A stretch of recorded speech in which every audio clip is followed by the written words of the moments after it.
నమస్కారం. సామాన్యుడు TV news కి స్వాగతం. ఈనాటి వార్తలు. అమరావతిని లక్ష్యంగా చేసుకుని నిత్యం విమర్శలు చేస్తూ రాజకీయంగా లబ్ధి పొందాలని ప్రయత్నిస్తున్న వైఎస్ఆర్సీపీ అధినేత మాజీ ముఖ్యమంత్రి వైఎస్ జగన్మోహన్ రెడ్డి వ్యాఖ్యలను రాజధాని రైతులు తీవ్రంగా ఖండించారు.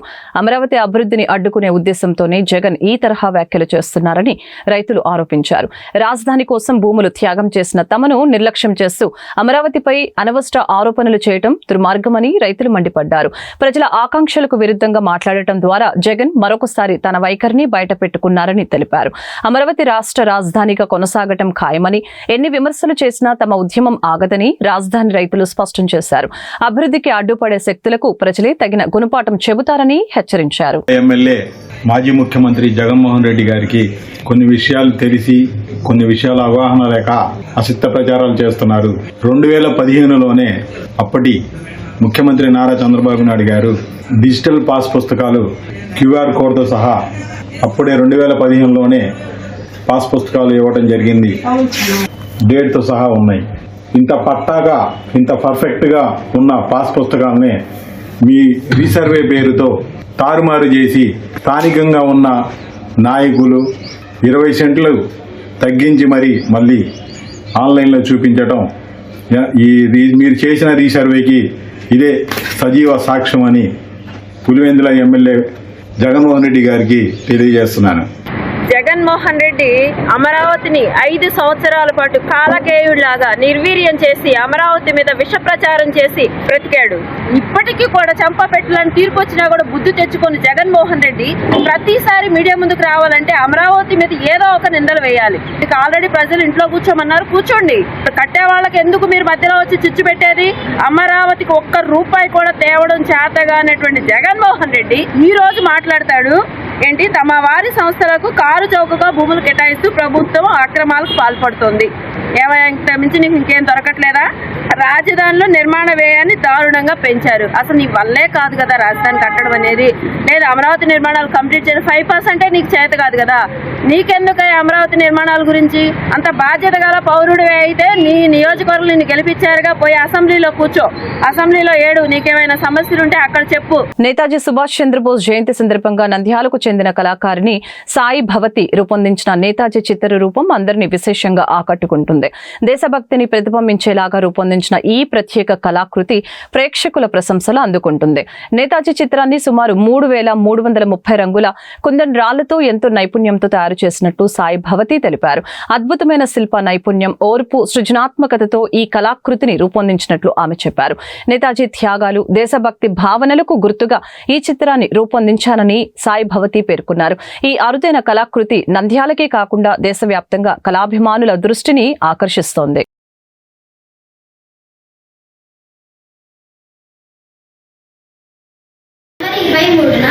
సుభాష్ చంద్రబోస్ గారి జయంతి సందర్భంగా ఈ బొమ్మను తయారు చేశాను. అతి చిన్న రంగురాళ్లతో ఈ బొమ్మను తయారు చేశాను. గురువు గారి శిక్షణలో ఈ బొమ్మను తయారు చేశాను. మా గురువు గారికి ధన్యవాదాలు. జనవరి 23న సుభాష్ చంద్రబోస్ జయంతి సందర్భంగా చిన్న రాళ్ళు అంటే రంగురాళ్ళతో అంటే 0.3 సైజు రంగురాలను డ్రాయింగ్ చార్ట్ మీద అంటే 13 అంగుళాల పొడవు 10 అంగుళాల వెడల్పు డ్రాయింగ్ చార్ట్ మీద క్రమంగా అతికిస్తూ నేతా చిత్రాన్ని తయారు చేసింది. దాదాపు 3330 రంగురాళ్ళు వాటిని తిన్నారు. చాలా అద్భుతంగా చేసింది. ఈ చిత్రం వేయడానికి 4 గంటల సమయం పట్టింది. సీఎం చంద్రబాబు నాయుడుపై వైఎస్ఆర్సీపీ అధినేత మాజీ ముఖ్యమంత్రి వైఎస్ జగన్మోహన్ రెడ్డి చేసిన వ్యాఖ్యలను తెలుగుదేశం పార్టీ నేతలు తీవ్రంగా ఖండించారు.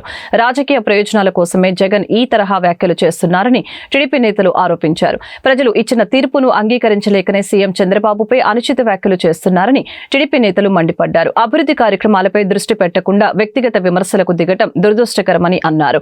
రాష్ట్ర అభివృద్ధికి సీఎం చంద్రబాబు కట్టుబడి ఉన్నారని, ప్రజల విశ్వాసాన్ని దెబ్బతీసేలాగా వ్యాఖ్యలు చేయడం తగదని టీడీపీ నేతలు స్పష్టం చేశారు. ఇటువంటి రాజకీయ విమర్శలకు ప్రజలే తగిన సమాధానం చెబుతారని పేర్కొన్నారు. గౌరవ ముఖ్యమంత్రి గారు 4వ చీఫ్ మినిస్టర్, వాళ్ళు ఎన్నిసార్లు చీఫ్ మినిస్టర్ అయ్యారు? పోటీ ఎవరు పడలేకపోతున్నారు? ప్రజలు ఎన్నిసార్లు ఎవరికి అవకాశం ఇచ్చారనే సంగతి కూడా గమనించాలి. రాష్ట్రం ఎప్పుడు కూడా సంక్షోభంలో ఉన్నప్పుడు గౌరవ ముఖ్యమంత్రి గారికి అవకాశం వచ్చింది. ఈ రాష్ట్రాన్ని జీతాలు ఉన్న టైంలో ముఖ్యమంత్రిగా ఉండి 9 ఏళ్ళు పరిపాలన చేసిన తర్వాత రాష్ట్రం తాలూకా ఆర్థిక స్థితిగతులు మారిపోయాయి. ఒక దుర్మార్గమైన పరిపాలనకు రాష్ట్రం అవ్వబట్టి ఈరోజు రాష్ట్రం పరిస్థితి ఈ రకంగా అయ్యింది. ప్రతి డిపార్ట్మెంట్ కూడా దయనీయ స్థితిలోకి వెళ్ళిపోయింది. నాకు తెలుసు, సర్ప్ డిపార్ట్మెంట్ వ్యవహరిస్తున్నాను, అనేక లక్షల కోట్ల రూపాయలు దుర్వినియోగం అయ్యేవి. ఇవన్నీ కూడా ఏ గవర్నమెంట్లో జరిగాయి? వాళ్ళ హయాంలో జరిగాయి. 18 నెలలు ఉన్నటువంటి ఈ ప్రభుత్వంలో ఒక రిమార్క్ చూపించండి. వైద్య కళాశాలలో కాపింగ్, మాల్ ప్రాక్టీస్లకు అవకాశం లేకుండా కఠిన చర్యలు తీసుకుంటామని వైద్య ఆరోగ్య శాఖ మంత్రి సత్యకుమార్ స్పష్టం చేశారు. వైద్య విద్యలో నాణ్యతను పెంచడమే లక్ష్యంగా ప్రభుత్వం పనిచేస్తుందని ఆయన తెలిపారు. పరీక్షల నిర్వహణలో పూర్తి పారదర్శకత పాటిస్తూ ఆధునిక సాంకేతిక పరిజ్ఞానాన్ని వినియోగిస్తామని మంత్రి పేర్కొన్నారు. అక్రమాలకు పాల్పడితే ఎంతటి వారైనా కఠిన చర్యలు తప్పవని హెచ్చరించారు. వైద్య విద్యార్థులు నైతిక విలువలతో బాధ్యతాయుతంగా చదువుకోవాలని ఈ సందర్భంగా సూచించారు. వైద్య రంగంలో విశ్వసనీయత పెంచేందుకు ఈ చర్యలు అవసరం తెలిపారు. ఈ కమాండ్ కంట్రోల్ ద్వారా మొత్తం 37 కళాశాలల్లో, మెడికల్ కాలేజీలలో పరీక్షల సందర్భంగా ఈ మానిటరింగ్ సిస్టమ్, సర్వేలెన్స్ సిస్టమ్ పెట్టడం, రిమోట్ మానిటరింగ్ మనం ఇక్కడి నుంచి చేసే అవకాశం కలుగుతుంది. ఎక్కడైతే ఎగ్జామినేషన్స్ హాల్ జరుగుతుంటాయో, ఎగ్జామ్ జరుగుతుంటుందో ఆ రాస్తున్న విద్యార్థులని ఇక్కడి నుంచి గమనించవచ్చు. ఎక్కువ సంఖ్యలో కూడా అబ్జర్వర్లు, ఇన్విజిలేటర్లు ఉండాల్సిన అవసరం ఉండేది. రెండోది, గతంలో ప్రతి కాలేజీ కూడా పరీక్షల నిర్వహణని రికార్డింగ్ చేసేవాళ్ళు. దాని తర్వాత సీడీఎల్ రూపంలో కానీ లేదా హార్డ్ డిస్క్ రూపంలో కానీ ఎన్టీఆర్ హెల్త్ యూనివర్సిటీకి పంపించేవాళ్ళు. ఆ రికార్డింగ్లో సరైన పద్ధతి పాటించేవారు కాదు, లేదా క్వాలిటీ కూడా ఉండేది కాదు. ఇవాళ అట కాకుండా ఇవాళ హై క్వాలిటీ రికార్డింగ్ జరగడం, ఇక్కడే క్లౌడ్లో కూడా ప్రతిదీ store. Shankar Vilas ROB bridge నిర్మాణ పనుల్ని నగర మేయర్ కోవెలమూడి రవీంద్రతో కలిసి కేంద్ర మంత్రి పెమ్మసాని చంద్రశేఖర్ నేడు పరిశీలించారు. నిర్మాణ పనులు ఏ విధంగా ముందుకు సాగుతున్నాయో సంబంధిత అధికారుల్ని అడిగి తెలుసుకున్నారు. అనంతరం పెమ్మసాని మీడియాతో మాట్లాడారు. Shankar Vilas railway portion demolish ప్రారంభమయ్యాయని తెలిపారు. శంకర్ విలాస్ కి సంబంధించిన రైల్వే పై వంతెనను తొలగించడానికి 17 మంది ఉన్నతాధికారుల సంతకాలు కావాలని తెలియజేశారు. దీనికి సంబంధించి 2 నెలలకు పైగా తీవ్రంగా కృషి చేస్తే ఈ అనుమతులు సాధించామని ఈ సందర్భంగా తెలియజేశారు. 2025 జులైలో మేము తొలగింపులు ప్రారంభించాం. తిరిగి 2027 జులైకి తిరిగి కొత్త వంతెనను 1 నెల ముందే ప్రారంభిస్తామని హామీ ఇచ్చారు. రికార్డ్స్, సర్వేసు, రీసర్వే మీద మాట్లాడారు. అయితే ఆయన మాట్లాడిన దాంట్లో పూర్తిగా కంప్లీట్ పిక్చర్ ఇవ్వకుండా మాట్లాడారు. ఈ ల్యాండ్ సర్వే, రీసర్వే, పాస్ పుస్తకాలు వీటన్నిటికి సంబంధించి మేము వారి మీద అబాండాలు వేసామని చెప్పారు లాస్ట్ ఎలక్షన్ ముందు. ఇందులో క్లియర్గా తెలుసుకోవాలి ప్రజలు కూడా, అందుకనే చెప్తా ఉన్నాను. ఇందులో మొత్తం 4 కాంపోనెంట్స్ ఉన్నాయి. మొదటి కాంపోనెంట్ వచ్చేటప్పటికి ల్యాండ్ సర్వే, రీసర్వే. ఇది central government programme. Jaganmohan Reddy గారి ప్రభుత్వం ఉన్నప్పుడే స్టార్ట్ అయింది. వాళ్ళు సర్వే, రీసర్వే చేశారు. ఎందుకంటే మొట్టమొదటి సర్వే బ్రిటిష్ కాలంలో చేశారు.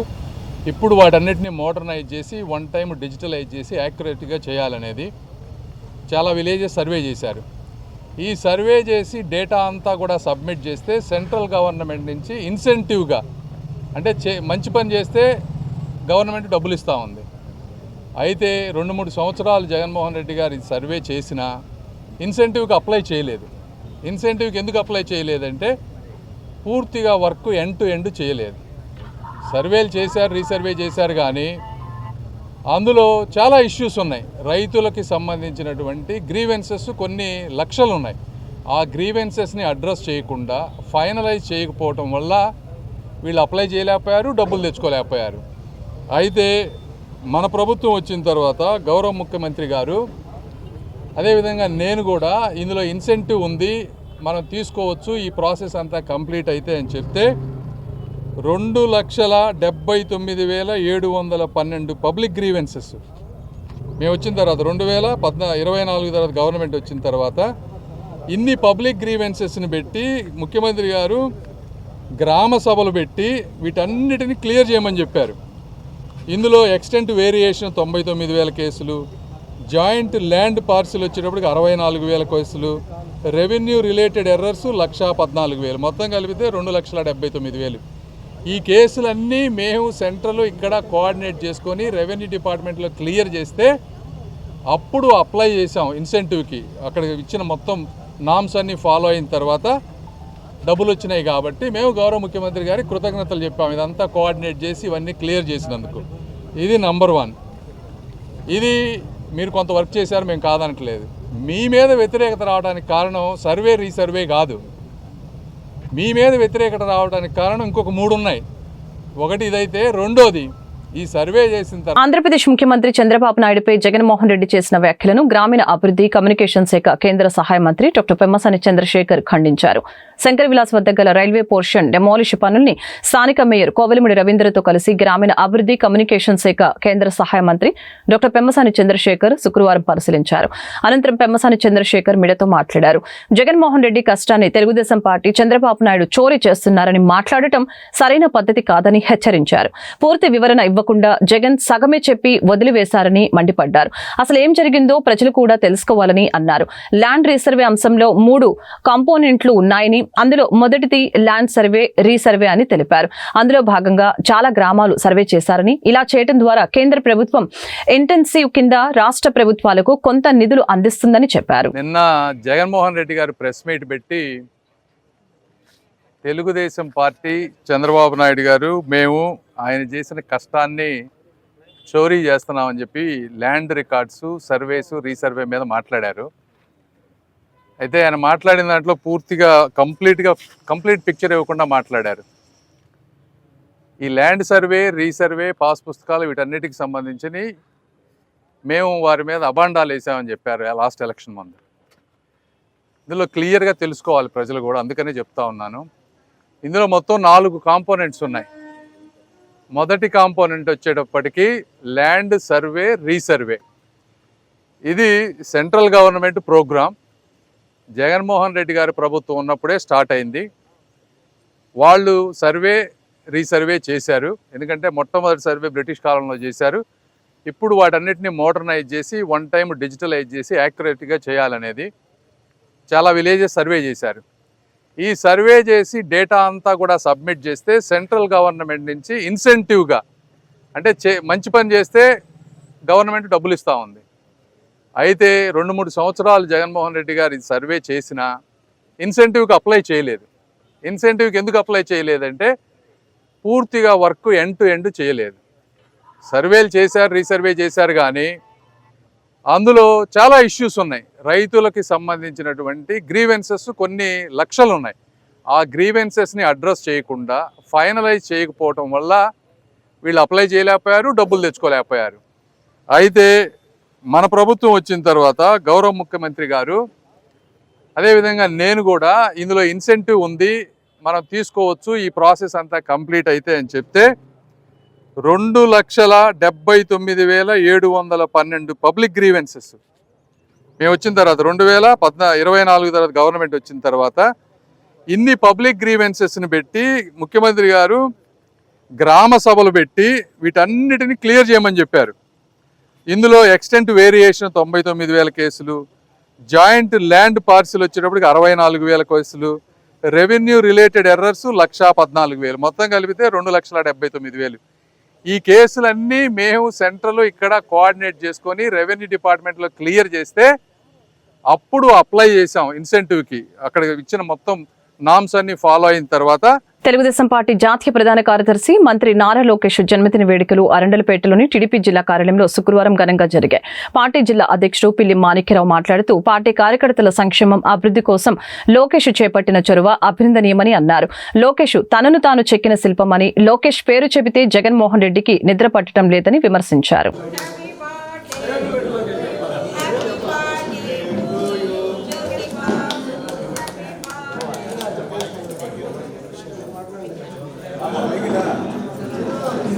తెలుగుదేశం పార్టీ జాతీయ ప్రధాన కార్యదర్శి, రాష్ట్ర విద్యా, ఐటీ, మానవ వనరుల శాఖ మంత్రివర్యులు శ్రీ నారా లోకేష్ గారి జన్మదినాన్ని పురస్కరించుకొని తెలుగుదేశం పార్టీ గుంటూరు జిల్లా కార్యాలయంలో ఆయన పుట్టినరోజు వేడుకలు అత్యంత ఘనంగా నిర్వర్తించడం జరుగుతూ ఉంది. కేక్ కట్ చేసి పేదలకి అనేక రకాల సేవా కార్యక్రమాలు చేయటం ద్వారా ఈ కార్యక్రమంలో అందరూ కూడా పార్టిసిపేట్ చేశారు. నారా లోకేష్ గారు గురించి చెప్పాలంటే తనని తాను చెప్పుకున్నటువంటి శిల్పం నారా లోకేష్ గారు. అవహేళన చేశారు ఆయన చూసి, అవమానాలు చేశారు లోకేష్ గారిని చూసి, వ్యక్తిగతమైనటువంటి కుటుంబపరమైనటువంటి హననం చేశారు లోకేష్ గారిని చూసి. కానీ ఈరోజు ఎవరైతే వ్యక్తిగత హననం చేశారో వారి యొక్క తల్లిని తనని బాధించి వేధించారో వాళ్ళందరి గుండెల్లో లోకేష్ గారు నిద్రపోతూ ఉన్నాడు. ఎవరైతే మాట్లాడారో ఆ రోజు అధికారాన్ని అడ్డం పెట్టుకొని వాళ్ళు ఈరోజు మాజీలైపోయి ఇళ్లలో కూర్చున్నారు. జగన్మోహన్ రెడ్డి అయితే అసలు నిద్ర పట్టనటువంటి పరిస్థితి. లోకేష్ గారి పేరు వింటే జగన్మోహన్ రెడ్డి లండన్ వెళ్ళి మందులు తెచ్చుకుంటే తప్ప నిద్ర పట్టినటువంటి పరిస్థితి ఉంది. నేను వ్యక్తిగతంగా వెళ్ళదలుచుకోలేదు, కానీ లోకేష్ గారు 2 రకాలుగా బాధ్యతలు అత్యంత అద్భుతంగా నిర్వర్తిస్తూ ఉన్నారు. ఒకటి, తెలుగుదేశం పార్టీ జాతీయ ప్రధాన కార్యదర్శిగా 1 కోటి మంది సభ్యత్వాన్ని చేసినటువంటి ఒక పార్టీ జాతీయ అధ్యక్షుడిగా చరిత్రలో నిలిచిపోయారు. ఎవరికి ఏ కష్టం వచ్చినా కార్యకర్తల్ని ఆదుకుంటూ ఉన్నారు. ఒక 100 రూపాయలు ఇన్సూరెన్స్ సభ్యత్వం కనుక ఉంటే దానితోటి తెలుగుదేశం పార్టీ కుటుంబ మంగళగిరిలో అంజుమన్ స్థలం లీజుకి ఇవ్వటాన్ని వ్యతిరేకిస్తూ గుంటూరులో ఆందోళన మరింత ఉధృతమైంది. ఇందులో భాగంగా శుక్రవారం మసీదుల వద్ద సంతకాల సేకరణ చేపట్టారు. సేవ్ అంజుమన్ సేవ్ వక్ఫ్ ప్రాపర్టీ పేరుతో చేపట్టిన సంతకాల సేకరణకు మైనార్టీల నుంచి అనూహ్య స్పందన లభించింది. మైనార్టీల ఆస్తుల పరిరక్షణ కోసం పోరాటాలు మరింత ఉధృతం చేస్తామని వైఎస్ఆర్సీపీ నగర అధ్యక్షురాలు నూరి ఫాతిమా తెలిపారు. విడతల వారీగా ఉద్యమాలు ఉధృతం చేసి అంజుమన్ స్థలం దోపిడీకి గురి కాకుండా కాపాడుకుంటామని చెప్పారు. ఈ ఉద్యమంలో మైనార్టీలు పెద్ద సంఖ్యలో పాల్గొని తమ మద్దతు తెలపాలని పిలుపునిచ్చారు.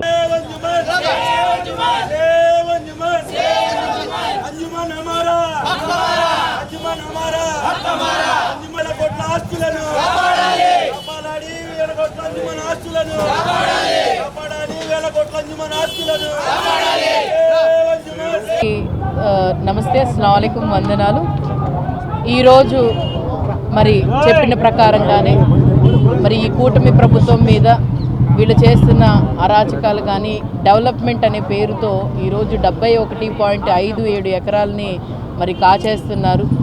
ఆ విషయంలో అంజుమన్ ఇస్లామియాకు సంబంధించిన ప్రాపర్టీ గురించి సంతకాల సేకరణ కార్యక్రమం ఈరోజు ప్రతి మసీద్ దగ్గర, ఎందుకంటే ఈరోజు జుమ్మా నమాజ్ తర్వాత ప్రతి మసీద్ దగ్గరికి వెళ్ళి దీని గురించి అవేర్నెస్ గత నెల నుంచి ఎలాగో చేస్తున్నాము. ప్రజలు కూడా స్వచ్ఛందంగా వచ్చి సంతకాలు చేసి మేము కూడా దీంట్లో భాగ్యస్వాములతో, ఎందుకంటే రేపటి రోజు దేవుడికి మేము సమాధానం చెప్పుకోవాలని చెప్పి ప్రతి ఒక్కళ్ళు కూడా ఇక్కడికి వచ్చి సంతకాల సేకరణ చేస్తున్నారు. ఖచ్చితంగా దీనికోసం ఏ లక్ష్యానికి మరి ఈరోజు సంతకాల సేకరణ చేస్తున్నామో దాన్ని పూర్తి స్థాయిగా కంప్లీట్ చేసే విధంగా మేము అందరం పోరాడతాము. అలాగే ఈ సంతకాల సేకరణ రేపు ఎల్లుండి అలాగే మరి 26th వరకు ఈ సంతకాల సేకరణ ప్రతి నియోజకవర్గంలో, ఇక్కడ ఉన్న 2 నియోజకవర్గాల్లో ప్రతి మైనార్టీలు ఎక్కడ ఎక్కువ ఉన్నారో అక్కడికి వెళ్ళి సంతకాల సేకరణ చేస్తాము. దీన్ని ఆపటానికి ఎంత దూరమైనా వెళ్తాము. మేము అందరం కలిసికట్టుగా మరి ప్రజల్లోకి తీసుకెళ్ళి దీన్ని ఆపుతామని చెప్పి మరి మీడియా ప్రకారంగా ప్రతి ఒక్కళ్ళకి కూడా తెలియజేస్తున్నాను. అలాగే ప్రతి ఒక్కరిని కూడా కోరుతుంది ఒకటే, 30వ తారీఖున ఈ జుమ్మా కాకుండా నెక్స్ట్ జుమ్మా 30వ తారీఖున 2 గంటలకి మన రమేష్ హాస్పిటల్ దగ్గర మరి అంజుమన్ ఈద్గా దగ్గర నుంచి మొదలెట్టుకొని కలెక్టరేట్ ఆఫీస్ దగ్గరికి వెళ్ళి రిప్రజెంటేషన్ ఇవ్వడం జరుగుతుంది.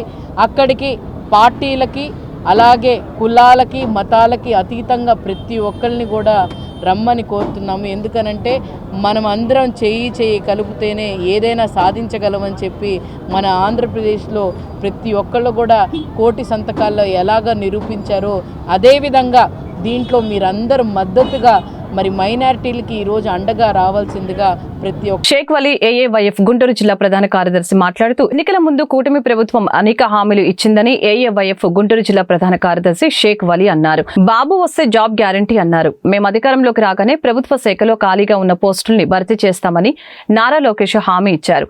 ఎన్నికల సమయంలో కూటమి ప్రభుత్వం ఇచ్చిన హామీలను నారా లోకేష్ కి ఏఏవైఎఫ్ గా మేము గుర్తు చేస్తాం. నిరుద్యోగ సమస్యల్ని పరిష్కారం కోరుతూ ఈ నెల 30న హలో యువత చలో విజయవాడ. టీడీపీ కండవ కప్పుకున్న వారికి మాత్రమే నామినేటెడ్ పోస్టులు ఇచ్చారు. మాది కుటుంబ పార్టీ కాదని చెప్పిన పవన్ కళ్యాణ్ ఆయన సోదరుడు నాగబాబుకి ఎమ్మెల్సీ పదవి ఇప్పించుకున్నారు. తమ్ముళ్లు రాసి పెట్టుకోండి, రికార్డు చేసి పెట్టుకోండి. జనవరిలో జాబ్ క్యాలెండర్ బాధ్యత నాది అని నారా లోకేష్ ఇచ్చిన హామీ ఏమైంది? 2 జనవరిలకు ఎన్ని ఉద్యోగాలు ఇచ్చారో మిస్టర్ నారా లోకేష్ చెప్పాలని తెలియజేశారు. నారా లోకేష్ తాత ఖర్జూర నాయుడు ఆస్తులు, హెరిటేజ్ ఆస్తుల్ని అమ్ముకోవాలి, కానీ ప్రభుత్వ ఆస్తుల్ని రూపాయికి ఉచితాలకు ఇస్తే చూస్తూ ఊరుకోమని మండిపడ్డారు. కూటమి ప్రభుత్వం ప్రతిపక్షంలో ఉన్నప్పుడు బాబు వస్తే జాబ్ గ్యారంటీ అని నారా లోకేష్ గారు మేము అధికారంలో రాగానే 2,35,000 ప్రభుత్వ ఉద్యోగాలు భర్తీ చేస్తామని ప్రధాన హామీతో అధికారంలోకి వచ్చారు. ఈనాడు ఆ మాటను మర్చిపోయారు. దాన్ని గుర్తు చేస్తూ ఈ నెల 30వ తేదీన చలో విజయవాడ కార్యక్రమాన్ని అఖిల భారతీయ సమాఖ్య ఏ వైపుగా పిలిపిస్తున్నాము. నిరుద్యోగ రణబేరీ కార్యక్రమంతో మినిస్టర్ నారా లోకేష్ గారు ఆనాడు ప్రతిపక్షంలో ఉన్నప్పుడు యువగలం పాదయాత్రలో రాష్ట్ర వ్యాప్తంగా పాదయాత్ర చేసి 2,35,000 ప్రభుత్వ ఉద్యోగాలు భర్తీ చేస్తానని అధికారంలోకి వచ్చి ఆనాడు పాదయాత్రలో పాల్గొన్న నీ యొక్క అనుచరులకి, నీ యొక్క పార్టీ నేతలకి, నీ యొక్క కార్యకర్తలకి వివిధ కార్పొరేషన్లు చైర్మన్ల పోస్టులతో ఉద్యోగాలు భర్తీ చేసుకున్నారు. మరోవైపు పవన్ కళ్యాణ్ గారు ఆయన మాది కుటుంబ పార్టీ కాదని చెప్తూనే ఆయన పెద్దన్న ఆయన అన్న నాగబాబు గారికి కూడా ఉద్యోగం ఇచ్చుకున్నారు. కానీ నిరుద్యోగుల్ని మర్చిపోయారు. ఆనాడు చెప్తా ఉన్నారు నారా లోకేష్ గారు, తమ్ముళ్ళు రాసి పెట్టుకోండి, రికార్డు చేసి పెట్టుకోండి, జనవరిలో జాబ్ క్యాలెండర్ విడుదల చేస్తాము, జగన్మోహన్ రెడ్డిలా పారిపోమని చెప్పావు. మరి ఈనాడు 2వ జనవరి వచ్చింది, ఎవరు పారిపోయారు? మిస్టర్ నారా లోకేష్ గారిని అడుగుతా ఉన్నాము, మిమ్మల్ని సూటిగా అడుగుతా ఉన్నాము. నువ్వు పారిపోయావు 2 సంవత్సరాల నుంచి. జాబ్ క్యాలెండర్ ఇవ్వకుండా రాసి పెట్టుకున్నాము, సేవ్ చేసి పెట్టుకున్నాము. రేపు 30వ తారీఖు వందలాది మందిగా మీ ఇంటి దగ్గరికే రాబోతా ఉన్నాము చలో విజయవాడ పేరుతో. మరి నువ్వు ఎవరు సమాధానం చెప్తావు? మిస్టర్ నారా లోకేష్ గారు జాబ్ క్యాలెండర్ 2 సంవత్సరాలు విడుదల చేయలేదు కాబట్టి నువ్వే సమాధానం చెప్పాలి. లేని పక్షంలో ఈ నెల 30వ తేదీ లోపు నువ్వు జాబ్ క్యాలెండర్ విడుదల చేస్తే సరే, లేకపోతే జనవరి 30వ తారీఖున చలో విజయవాడ దిగ్బంధనం చేస్తాము, జాబ్ క్యాలెండర్ విడుదల చేసేంత వరకు పోరాటం చేస్తాము. మరోవైపు చంద్రబాబు నాయుడు గారు 2,35,000 కోట్ల రూపాయలు మేము సంపద సృష్టించామని చెప్తా ఉన్నారు. సంపద సృష్టిస్తే మెడికల్ కాలేజీలకు కేవలం 5,000 కోట్ల రూపాయలతో మెడికల్ కాలేజీలు పూర్తవుతాయి. మరి దాన్ని ఎందుకు పూర్తి చేయలేకపోతా ఉన్నారు? పీపీపీ పేరుతో మీ యొక్క బినామీలకి ఏదైతే కాలేజీలందరూ మీ యొక్క బినామీలు ఉన్నారో, భరత్ గారు మీ అల్లుడు గారు ఎంపీ గారు ఉన్నారు, ఆయన కాలేజీలో పీపీపీ విధానాన్ని పేద ప్రజలకు పెట్టండి. మీ ఎంపీ లావు కృష్ణదేవరాయలు గారు ఎంపీ మీ విజ్ఞాన ప్రభుత్వం అధికారంలో రాకముందు బాబు వస్తే ఈ ఆంధ్ర రాష్ట్రంలో యువత మొత్తానికి జాబ్ వచ్చిందని అధికారంలోకి వచ్చిన కూటమి ప్రభుత్వం అధికారంలోకి వచ్చాక ఉద్యోగాలు వాళ్ళ కొడుకు నారా లోకేష్ గారికి ఇవ్వటం జరిగింది. ఈ రాష్ట్రంలో ఉన్న యువత మొత్తానికి కూడా ఉద్యోగం ఎక్కడా అని ఆవేదన చెందుతూ ఉన్నారు. ఇప్పటికైనా నారా లోకేష్ గారు కానీ పవన్ కళ్యాణ్ గారు వారాహి వాహనం వేసుకొని రేపు వచ్చేది కూటమి ప్రభుత్వం ఈ రాష్ట్రంలో ఉన్న యువత మొత్తాన్ని పెద్దపేటేస్తాం, 2,35,000 ఉద్యోగాలు భర్తీ చేసిందే కాకుండా ప్రతి సంవత్సరం జాబ్ క్యాలెండర్ పేరుతో ఈ రాష్ట్రంలో ఉన్న యువతను మొత్తాన్ని కూడా ఆదుకుంటామని పవన్ కళ్యాణ్ గారు కూడా చెప్పడం జరిగింది. పవన్ కళ్యాణ్ గారు మీ అన్న నాగబాబు గారికి ఉద్యోగం ఇప్పించారులే కానీ మీకు అందరం ఎక్కించిన ఈ రాష్ట్రంలో ఉన్న యువతను మొత్తాన్ని కూడా పెడుదావు పట్టించే విధంగా మీరు వ్యవహరిస్తూ ఉన్నారు. మీరు అధికారం రాకముందు గంజాయి మీద ఉక్కుపాదం మోపుతారన్నారు. ఎక్కడ మీరు ఉక్కుపాదం మోపారు? ఈ రాష్ట్రంలో ఉన్న యువత మొత్తం కూడా మత్తులో మునిగి తేలే విధంగా ఇప్పుడున్న మీ కూటమి ప్రభుత్వం వ్యవహరిస్తూ ఉంది. తక్షణమే వాళ్ళకు ఉద్యోగాలు లేకపోతే మత్తు పదార్థాలకు బానిసలు కాకుండా దేనికి బానిస అవుతారని అఖిల భారతీయ జనసమాఖ్యగా మేము తెలియజేస్తాను. తక్షణమే మీరు ఎన్నికల ముందు ఏదైతే మాట చెప్పారో 2,35,000 ఉద్యోగాలు భర్తీ చేసిందే కాకుండా 2 జనవరి పోస్టులు వచ్చినాయి. ఎక్కడిచ్చారు మీరు జాబ్ క్యాలెండర్? తక్షణమే జాబ్ క్యాలెండర్ రిలీజ్ చేయాలని ఇప్పుడు రేపు మీరు దీని గురించి విజయవాడలో ధర్నా చౌక్ దగ్గర అఖిల భారతీయ జనసమాఖ్య అన్ని విద్యార్థి యువత సంఘాలు కూడా భవిష్యత్తులో కూడా కలుపుకొని పెద్ద ఎత్తున ఆందోళన చేసిందని ఇప్పుడు 30వ తారీఖున అఖిల భారతీయ జనసమాఖ్య ఆధ్వర్యంలో విజయవాడ ధర్నా చౌక్లో గుంటూరు తూర్పు నియోజకవర్గం ఎమ్మెల్యే మహమ్మద్ నజీర్ ఆధ్వర్యంలో యువ నాయకులు ఐటీ విద్యాశాఖ మంత్రి టీడీపీ జాతీయ ప్రధాన కార్యదర్శి నారా లోకేష్ జన్మదిన వేడుకలు ఘనంగా నిర్వహించడం జరిగింది. పొన్నూరు రోడ్లోని తన కార్యాలయంలో భారీ కేక్ కట్ చేసి ఆయనకు శుభాకాంక్షలు తెలిపారు. అనంతరం మెగా రక్తదాన కార్యక్రమాన్ని ప్రారంభించారు. ఈ కార్యక్రమంలో నగర mayor Kovelamudi Ravindra, AP IDC chairman Jegala Prabhakar, deputy mayor Sheikh Sajila, Telugu Desam party senior నాయకులు రాజా మాస్టర్, చిట్టిబాబు పాల్గొన్నారు. ఈ సందర్భంగా వారు మాట్లాడారు. తన పుట్టినరోజును సైతం లెక్క చేయకుండా రాష్ట్రానికి పెట్టుబడులు తీసుకుని వచ్చేందుకు మంత్రి లోకేష్ దావోస్ పర్యటనకు వెళ్లారని ఈ సందర్భంగా తెలియజేశారు. కార్యక్రమంలో కార్పొరేటర్లు, పార్టీ శ్రేణులు పాల్గొన్నారు. ఉన్నటువంటి ప్రజలే కాకుండా సాక్షాత్తు దేశ ప్రధాని కూడా అహో అనిపించేటువంటి విధంగా నిబద్ధతతో, కష్టంతో, ఓపికతో ప్రజలకు ఇచ్చేటువంటి వాగ్దానాన్ని నెరవేర్చేటువంటి క్రమంలో గతంలో మెగా డిఎస్సి పేరుతో ఊరించినటువంటి జగన్మోహన్ రెడ్డి గారు ఒక పక్కనైతే ఈరోజు డిఎస్సి చెప్పి ప్రతి సంవత్సరం కూడా జాబ్ క్యాలెండర్ విడుదల చేసి రాష్ట్రంలో ఉన్నటువంటి యువకులకు 16,000 మందికి ఉద్యోగాలు కల్పించినటువంటి మహానాయకుడు నారా లోకేష్ గారు ఒక పక్కన విధ్వంసం నుంచి మొదలుపెట్టినటువంటి పరిస్థితులు అయితే ఈరోజు దేశ అంతర్జాతీయ కంపెనీలను ఈరోజు రాష్ట్రం వైపు చూసేటువంటి విధంగా చేస్తున్నటువంటి నాయకుడు నారా లోకేష్ గారు. వాట్సాప్ గవర్నెన్స్ దగ్గర నుండి ముఖ్యంగా ప్రజలకు కావాల్సినటువంటి ప్రభుత్వ సర్వీసులన్నింటినీ కూడా మన మొబైల్లో తీసుకొని వచ్చి వినూతనమైనటువంటి పద్ధతిలో ప్రజారంజక పరిపాలనను కొనసాగిస్తున్నటువంటి పరిస్థితులు కానీ, విద్యా వ్యవస్థలో సమూలమైనటువంటి మార్పులు తీసుకొని వచ్చి పెద్ద ఎత్తున గతంలో ఎప్పుడు లేనటువంటి విధంగా ఈరోజు ఎక్కడ కూడా మంత్రులకు సంబంధించినటువంటి ఫోటోలు కానీ, ముఖ్యమంత్రికి సంబంధించినటువంటి ఫోటోలు లేకుండా ఈరోజు ప్రపంచంలో ఎక్కడ లేనటువంటి విధంగా గొప్ప గొప్ప కార్యక్రమాలు చేస్తున్నటువంటి పరిస్థితులు కానీ, అంతేకాకుండా ఈరోజు మనందరికీ కూడా తెలుసు దావోస్ లాంటి నగరంలోకి వెళ్ళి పెద్ద ఎత్తున పెట్టుబడులు ఆకర్షించేటువంటి క్రమంలో ఒక పక్కన 20 లక్షల ఉద్యోగాలు కల్పించేటువంటి ఆలోచనతో పాటు సంక్షేమ వారధిగా ఈరోజు, ఎందుకంటే ఆయన చెప్పినటువంటి ప్రతి ఒక్క కార్యక్రమం కూడా ఈరోజు ఎన్ని కష్టాలు ఉన్నా కూడా, ఎన్ని ఇబ్బందులు ఉన్నా కూడా ప్రజలకు ఇచ్చినటువంటి వాగ్దానం నెరవేరుస్తూ యువకులకు ఆశాజ్యోతిగా ఒక స్ఫూర్తిగా ఉన్నటువంటి నారా లోకేష్ గారు తప్పకుండా రాష్ట్రంలో ఒక రాజకీయ భవిష్యత్తుగా మనందరం కూడా చెప్పుకోవచ్చు. ఈ రాష్ట్ర అభివృద్ధిలో ఒక దిక్సూచిగా మనందరం కూడా మాట్లాడుకోవచ్చు. అటువంటి మహానాయకుడిని ఈరోజు రాష్ట్ర వ్యాప్తంగా తెలుగుదేశం పార్టీ కుటుంబ సభ్యులే కాకుండా అలాగే ప్రజలు ముఖ్యంగా ఈరోజు పెద్ద ఎత్తున ఆయన జన్మదినాన్ని పురస్కరించుకొని ఒక వేడుకగా జరుపుకుంటున్నటువంటి పరిస్థితులు ఉన్నాయి.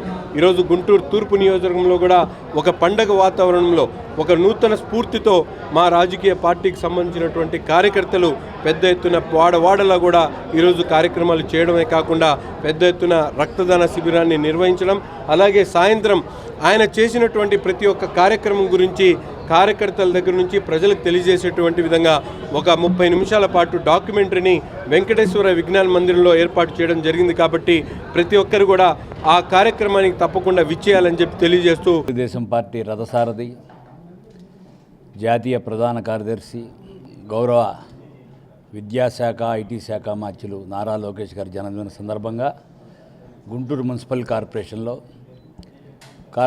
ఉన్న నగరంలో ఉన్న కార్పొరేటర్లు అందరూ కలిసి వారి జన్మదిన సందర్భంగా వారికి ఘనంగా శుభాకాంక్షలు తెలియజేస్తున్నాం.